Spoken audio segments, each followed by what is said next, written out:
Today we're talking the top 5 best free-to-play DC Dark Legions champions that you can invest in for your future. I recently collaborated on an early soft launch tier list, and that tier list was meant to be a showcase of how the champions compare at 5 white stars. Now, there's been some pretty healthy discussion on the Discord regarding which champions to use long term, which ones to invest in, whether or not the tier list was accurate.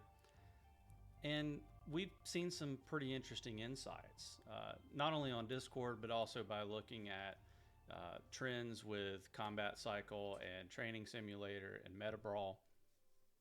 We've seen some whales who have used Legendaries all the way past Training Simulator 500, even into the 600s. And I've become a little bit worried that new players might be building characters that become irrelevant at higher war room levels. This video is meant to be a beginner guide to how to build your roster for long-term success. This video is meant to be a beginner guide for how to build your roster for long-term success. As a new player, and in particular for free-to-play players, you have to realize, I think the golden rule is that you can't invest in everything. You have to have a very tight investment. You have to be picky and build champions that you know you can use and accumulate a lot of stars for. I want my mistakes to be a guidepost for you. I've invested in some mythics, mythics that I love and who have S tier kits. And in the grand scheme, I think those investments will pay off. But unless I can get more stars on them soon, they are going to start tapering off and become useless to me. And with how heavily monetized the game is currently, I really have to be honest with myself. I think we all do. So I've made the decision to pivot and start applying Force or ACDC to my Legendaries. And unless the game changes considerably between now and global launch, this is something that I would recommend to all new players and especially all free-to-play players. Now, you can still build teams with those mythics. You can use them with level sync, but all of your ACDC should go into 5 legendaries that are going to become the core of your account. These are characters that you'll be using well past War Room 20. Green Arrow, Black Adam, Wonder Woman, Mera, and Killer Croc. Now, your Green Arrow, he's going to be sort of your single target damage dealer. He's got really high crit. Black Adam, he's going to be more of your AoE option. He has spiritual damage as well, which turns out to be helpful in at least one of the new, I think it's Dawnbreaker in Combat Cycle. Very helpful character there. Wonder Woman is, I think, the most well-rounded Guardian character out of the Legendaries and is very useful. I know some people have been a little bit low on Wonder Woman compared to Killer Croc, but I do think with high star and force investment, she ends up being the best choice. And Mera is the best healer in the game in terms of ease of access. So obviously Green Lantern would probably take that crown if you were able to spend and obtain a considerable amount of his shards, but even Wills are having trouble with that. I think Ivy is one of those characters we consider to be S tier, or at least we think she's S tier. We'll have to see once people have her at higher stars. But again, that's another high investment character. You do get to choose an Ivy to start out the game, but you're still going to need more stars for her to be viable. So I think Mera is the best healer in the game for that reason, at least until people are able to get stars on those mythics. And finally, Killer Croc. And I mean, me personally, I include Killer Croc here because I kind of have to. The other characters just don't fit the description of sort of that fifth slot, because in a lot of cases you do need 2 good tanky characters up front.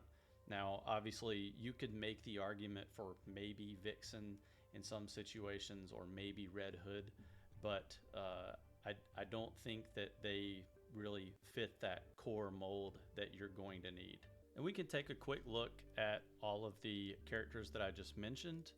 So first with Green Arrow, I've been experimenting with a few different legacy pieces, but typically the Gas Derringer is going to be one of the most recommended options for him. It's going to provide some attack and crit. I've been messing around with this replica Time Commander. As far as force, I think it's good to go ahead and get that baseline, the 1 out of 5. But the things that you're going to be fishing for with Green Arrow are going to be all of the crit rate bonuses. So if you're having trouble deciding which thing to go to next, always choose crit over everything else. And obviously anything that enhances his skills. So in this case, you're getting a little bit of extra stun. Highly recommended to go after that as well. But always get this first level put together first. Let's take a look at Black Adam. Black Adam, I was lucky and picked up an Imp Doll, which is the recommended legacy piece for Black Adam. As far as his force, again, go ahead and go for that first level.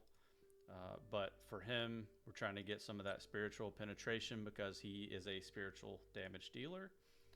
And we've got some spiritual amp here. So you always want to take these larger options when you can. You can see there are a couple of other items, spiritual penetration boost here. So always get this first set. And in my opinion, I think you should be investing a lot of force into your damage dealers over everyone else.